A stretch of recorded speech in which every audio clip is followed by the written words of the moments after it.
നല്ല ഓടി വന്നേ. ഇതാരാ വന്നേക്കണേ നോക്കി. എന്റെ പൊന്നെ, എന്ത് തോന്നി വരാനായിട്ട്.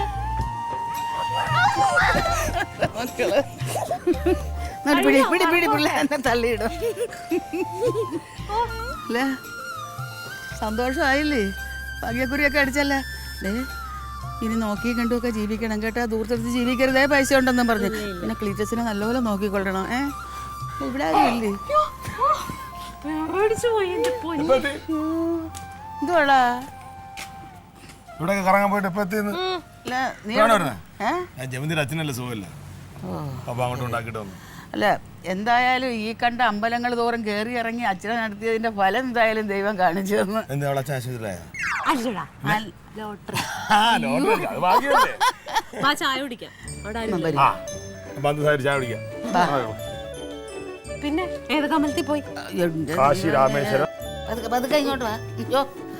അയ്യോ, ഇവിടുത്തെ ഭാഗ്യവാൻ ഇവിടെ ഇല്ലേ? ക്ലീറ്റസ് ഒന്ന് വിളിച്ചാടി. ഞാൻ പറഞ്ഞില്ലേ, ഞാൻ നേരിട്ട് ഞാൻ സംസാരിക്കാം. അത് നിങ്ങൾ ഇങ്ങനെ നിർബന്ധിക്കല്ലേ. നമുക്ക് ആലോചിക്കാം. ശരി ശരി ശരി, ഞാനിപ്പോ ഇത്തിരി തിരക്കില്ല. ചെറിയൊരു ബിസിനസ് മീറ്റിംഗ് ഉണ്ട്. Okay okay okay. എന്തൊരു കഷ്ടമാണെന്ന് നോക്കണേ.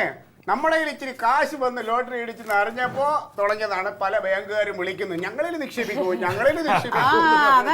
അതങ്ങനെ ഭാഗ്യക്കുറി ഇടിച്ചാൽ അങ്ങനെ ബാങ്കുകാരുടെ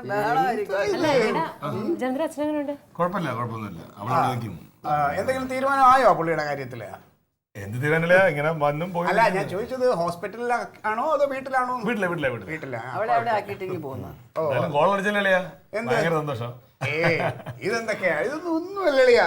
നമ്മളീ പറഞ്ഞില്ലേ, പാലായില് പണ്ട് ലക്ഷങ്ങൾ ഇങ്ങനെ ഈ കയ്യിലിട്ട് ഇങ്ങനെ ഇങ്ങനെ കൊണ്ടമ്മാനമായിട്ടുള്ള ആളാ. അതുകൊണ്ട് ഇതൊന്നും നമുക്കൊരു പുതുമയുള്ള കാര്യമല്ല. ദൈവം അങ്ങനെയാ, ചിലപ്പോ ഒരു ഏറ്റക്കുറച്ചിലുണ്ടാവും. ഇനിയിപ്പോ നന്നായി ജീവിച്ചാലേ നോക്കണം. പറഞ്ഞില്ലേ, പല പല പ്ലാനിങ് ആണ്. ഒരു തടിമില്ല് ഇവിടെ എടുത്ത് നടത്താനായിട്ട് ഇങ്ങനെ കിടപ്പുണ്ട് കേട്ടോ അമ്മ. ചിലപ്പോ ഞാനത് എടുത്ത് നടത്തിയെന്ന് വരും. മില്ലേ മറ്റേ റസാക്കയുടെ പുള്ളിക്ക് നടത്താനൊന്നും ഇത് പുള്ളിയുടെ കൈ വഴി അത് നടക്കുന്നില്ല. അപ്പൊ എന്നെ കുറെ ദിവസം കൊണ്ട് ഇങ്ങനെ നിർബന്ധിക്കുകയാണ് എടുത്ത് നടത്താൻ പറ്റും. പാലായില് ഞാനും അപ്പച്ചനും കൂടെ എന്തോരം തടി ബിസിനസ് നടത്തിയിരിക്കുന്നു. പിന്നെ ഇതൊന്നും ഒരു പുതുമയുള്ള കാര്യമല്ലല്ലോ. ഞാൻ വാക്ക് കൊടുത്ത് നോക്കാന്ന്. തടി കച്ചവടത്തിനാണ് പ്ലാൻ. ചെയ്യാളിയാ, എന്തെങ്കിലുമൊക്കെ ചെയ്യണ്ടേ നമ്മൾ. അല്ലാതെ കുറച്ച് പൈസ കൂടുതൽ ഇടേണ്ടി വരില്ലേ, നിക്ഷേപിക്കേണ്ടി വരില്ലേ കുറച്ച് പൈസ? ഇടേ അളിയാ, പൈസ ഇട്ടാലേ പൈസ എടുക്കാൻ പറ്റൂ. അല്ലാതെ ചുമ്മാ പൈസ കയ്യിൽ വെച്ചോണ്ടിരുന്നിട്ട് കാര്യമില്ല. എനിക്ക് തോന്നുന്നില്ല, ഞാൻ ഇപ്പൊ ഇത്ര പൈസ കിട്ടിയ സ്ഥിതിക്ക് നമുക്ക് ഈ സഹകരണ സംഘത്തിൽ ഇട്ട് കഴിഞ്ഞാല് അതിന്റെ ഒരു പലിശ കിട്ടും.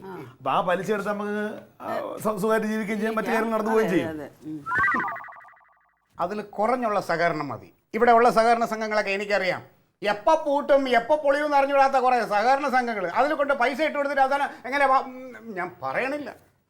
അപ്പൊ അളിയന്റെ പ്ലാൻ എന്താണ്? എൻ്റെ ഒരുപാട് പ്ലാനിങ് ഉണ്ട്. അതിപ്പോ എല്ലാം ഞാനിങ്ങനെ എല്ലാവരോടും പറയേണ്ട കാര്യമില്ല. ഒരു ബിസിനസ് പ്ലാനിങ് നമ്മുടെ ഉള്ളിലിരിക്കണം. ഇതൊക്കെ പുറത്ത് പറഞ്ഞാൽ ശരിയാ. അളിയാ, ഞാൻ പറഞ്ഞില്ലേ, കർത്താവ് പലതും നമ്മളെ തന്ന് പരീക്ഷിച്ചുകൊണ്ടിരിക്കുകയായിരുന്നു. ഇപ്പൊ കർത്താവിന് മനസ്സിലായി ക്ലീറ്റസ് ആരാണ്, ക്ലീറ്റസിന്റെ മനസ്സ് എങ്ങനെയാണെന്ന് തിരിച്ചറിഞ്ഞപ്പോ കർത്താവ് കണ്ടോ അതാണ് കർത്താവ്. അതൊരു ഭാഗ്യമാണ്. എന്ത് ഭാഗ്യം? അത് വെച്ച് കളിക്കണ്ടെന്ന് പറയാണ് ഞാൻ. അങ്ങനെ സംസാരിക്കരുത്, അങ്ങനെ സംസാരിക്കരുത്. അത് വെച്ച് കളിക്കണ്ടെന്ന് പറഞ്ഞാൽ പിന്നെ നീ തരും 5 ലക്ഷം രൂപ, അതിട്ട് ഞാൻ കളിക്കട്ടാ. പ്ലാൻ എന്താണ്? തടി കച്ചവടം. അതെ, ഞാൻ തടി ബിസിനസ് ചെയ്യും. ഞാൻ പല ബിസിനസ്സും ചെയ്യും, പല രീതിയിലും പൈസ വിനിയോഗിക്കും. അതൊക്കെ എന്റെ അവകാശം. എന്റെ കാശിനെ ഞാൻ എടുത്ത ലോട്ടറി എനിക്ക് അടിച്ചപ്പോ അത് നീ അങ്ങനെ ചോദ്യം ചെയ്യേണ്ടതിനാണ്. അളിയാ, ഇതിപ്പോ ആകെ നമുക്ക് കിട്ടിയ 5 ലക്ഷം രൂപയുടെ ലോട്ടറിയാണ് അടിച്ചത്. ഇതിലിപ്പോ സർക്കാരിൽ നിന്ന് കിട്ടുന്ന തന്നെ അമ്മ ഒരു 3.5 ലക്ഷം രൂപ കിട്ടുള്ളൂ. അപ്പൊ ആ പൈസ എടുത്ത് അളിയ ഇങ്ങനെ വലിയ വലിയ കാര്യങ്ങളൊക്കെ ചെയ്യാൻ പോയാൽ പിന്നെ ഈ ഒരു നിമിഷം കൊണ്ട് തീരുന്നതാണ് ഈ പൈസ. അറിയാമോ, ഈ ഒരൊറ്റ കാര്യം കൊണ്ടാണ് ഞാൻ വേറൊരു തീരുമാനം എടുത്തിരിക്കുന്നത്. എന്തോന്ന്? ഞാൻ ഇവിടെ നിന്ന് മാറി താമസിക്കാൻ തീരുമാനിച്ചു. എന്തെന്നാ കണ്ടില്ലേ, നമ്മുടെ പൈസ വന്നപ്പോ അവന്റെ മനസ്സിലെ ചിന്താഗതി കണ്ടില്ലേ? താമസം ഞാൻ ആ കുളത്തെ ഫ്ലാറ്റ് നോക്കിയിട്ടെങ്ങനെ ഞാനെന്ന് പറഞ്ഞില്ലേ. പിന്നെ വാടകയ്ക്കല്ലാതെ വിലയ്ക്ക് ഞാൻ വാങ്ങും. അത് ബിസിനസ് ചെയ്ത് കഴിഞ്ഞിട്ട് വിലയ്ക്ക് വാങ്ങും.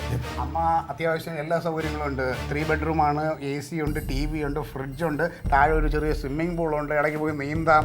പിന്നെ കാർ പാർക്കിംഗ് ഉണ്ട്. അതിന് അവർ 2000 രൂപ അധികം ചോദിക്കുന്നുണ്ട്. എല്ലാം കൂടെ ഒരു 17,000 രൂപ മാസം വാടക. അത് കൊടുത്തിട്ട് അങ്ങോട്ട് മറക്കാൻ ചൂട്. 17,000 രൂപ മാസം വാടക. അങ്ങനെ ഒരു വർഷം നീ ജീവിക്കും. പിന്നെന്താ? അപ്പൊ ഈ പൈസ തീരുമ്പോ ഈ 17,000 രൂപ മാസം കൊടുക്കട്ടെ നിനക്ക്? കണ്ട എവന്റെ ചിന്താഗതി കണ്ടോ, എവന്റെ ഉള്ളിരിപ്പ് കണ്ടോ? എടാ നീ പൈസ കൊണ്ട് എത്ര ചെലവാക്കി? ഒരു വർഷം കൊണ്ട് തീരൂലേ? ഒരു വർഷം പോലും വേണ്ട. അപ്പൊ ഞാൻ ചെയ്യുന്ന ബിസിനസ് പൊളിയൊന്നും നീ ഇപ്പോഴേ അങ്ങ് മുൻകൂട്ടി വിധി എഴുതിയല്ലടാ? അങ്ങനെ അല്ലല്ലേ, ഈ ഫ്ലാറ്റ് എടുത്ത് താമസിക്കുമ്പോ അമ്മ ഈ പൈസ ഇത്രയും തീരില്ലേ?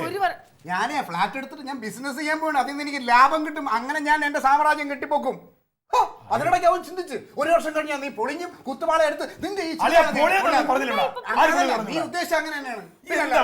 ഞാൻ എന്താ അമ്മ പറഞ്ഞത്? ഈ 5 ലക്ഷം കൊണ്ട് ഇതൊന്നും നടക്കുന്ന അമ്മ 5 ലക്ഷം കിട്ടൂല. 3.5 ലക്ഷം രൂപ അയ്യോ, ലക്ഷറി ടാക്സ് ഉണ്ട്. ഈ ടാക്സ് ഒക്കെ പിടിച്ചിട്ടാ പൈസ കിട്ടുന്നത്. ഇതൊക്കെ എനിക്കറിയാം കേട്ടോ. കണക്കും കാര്യങ്ങളൊക്കെ എനിക്കറിയാം. എന്റെ കയ്യിൽ ഇത്തിരി പൈസ വന്നപ്പോ എന്തൊക്കെ ചോദ്യങ്ങൾ, എന്തൊക്കെ ഐഡിയാസ്, എന്തൊക്കെ പ്ലാനിങ് ആണ്. വേണ്ടി പറഞ്ഞതേ ഉള്ളൂ, അല്ലാതെ ഒന്നുമല്ല.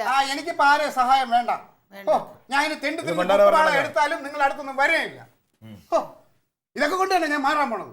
ഇനിയിപ്പോ ഒരു മാസം കഴിഞ്ഞ് മാറാന്ന് വിചാരിച്ചു. ഇനിയിപ്പോ ഞാൻ ഉടനെ തന്നെ മാറും. നിങ്ങൾക്കൊക്കെ എന്താ പ്രശ്നം? എന്താ? എനിക്ക് ഒന്നുമില്ല. ആകെ 3.5 ലക്ഷം രൂപ കൈ കിട്ടാൻ പോണം. ആ പൈസക്ക് അവൻ കാണാൻ പോണ വലിയ എന്തൊക്കെയാണ്. അവന് തടിക്കച്ചവടം തുടങ്ങുന്നു. അവൻ 17,000 രൂപ ഫ്ലാറ്റ് താമസിക്കാൻ പോണു. ഇവിടെ മര്യാദക്ക് വാടക കൊടുക്കാൻ ജീവിക്കുന്നതല്ലേ നല്ലത്? ശരിയല്ലേ ക്ലീറ്റോ അവൻ പറയണത്? APJ അബ്ദുൽ കലാം എന്ന് പറഞ്ഞ മഹാൻ പറഞ്ഞിട്ടുണ്ട്, നമ്മുടെ സ്വപ്നങ്ങൾ യാഥാർത്ഥ്യമാകണമെങ്കിൽ നമ്മൾ ആദ്യം സ്വപ്നം കാണണമെന്ന്. നമുക്ക് സ്വപ്നങ്ങൾ ഉണ്ടാവണമെന്ന്. അതെ, സ്വപ്നങ്ങൾ കണ്ടോളൂ. പക്ഷെ അതിന്റെ കൂടെ ബാക്കിയുടെ ഉണ്ട്. അതിനുവേണ്ടി പ്രയത്നിക്കണം. നമ്മള് പ്രയത്നിക്കാൻ മാത്രമേ ആ സ്വപ്നങ്ങൾ നേടാൻ പറ്റുള്ളൂ. അതൊന്നും ഞാൻ കണക്കിലെടുക്കാറില്ല. അതൊക്കെ ഇനിയിപ്പോ ആരെന്ത് പറഞ്ഞാലും നമുക്ക് ആവശ്യമുള്ളത് മാത്രമേ ഞാൻ എടുക്കൂ. അല്പന ഐശ്വര്യം വരുമ്പോ അർദ്ധരാത്രി കുട പിടിക്കുമെന്ന് കേട്ടിട്ടുണ്ടല്ലോ. അതാ ഇപ്പൊ കാണാം. കണ്ടു. എന്റെ പൊന്നോ, ഈ വീട്ടിൽ ഞാൻ എന്ന് വന്നോ അന്ന് തുടങ്ങിയതാണ് എനിക്ക് ഇങ്ങനെ കുറെ പിന്തിരിപ്പ് ആൾക്കാർ.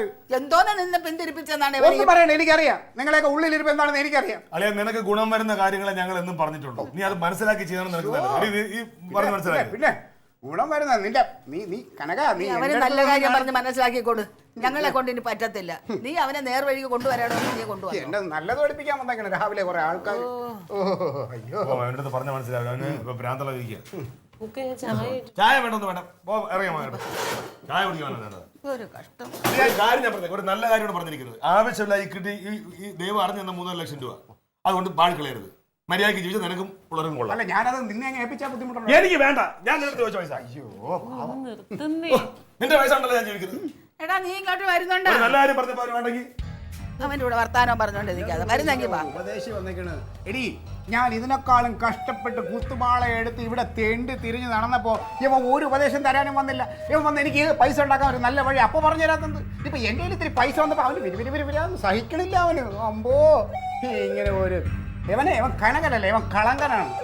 പണ്ട് നമ്മളെ പള്ളിക്കൂടത്തിൽ പഠിക്കുമ്പോൾ ചില ടീച്ചർമാരുണ്ട്, നല്ല പഠിക്കണ പിള്ളേരെ വീണ്ടും വീണ്ടും പഠിപ്പിക്കും. കൊള്ളൂലാതെ അങ്ങനെ അങ്ങ് കളയും. അതുപോലെയാണ് ഇവൻ എൻ്റെ അടുത്ത് കാണിക്കണം. ഞാൻ പറഞ്ഞാൽ എന്തെങ്കിലും തെറ്റണ്ടാ? നീ പറയടി. ഭയങ്കരം തന്നെ. അത് പിന്നെ അതിനുള്ളതല്ലേ ആ കൊലയിൽ.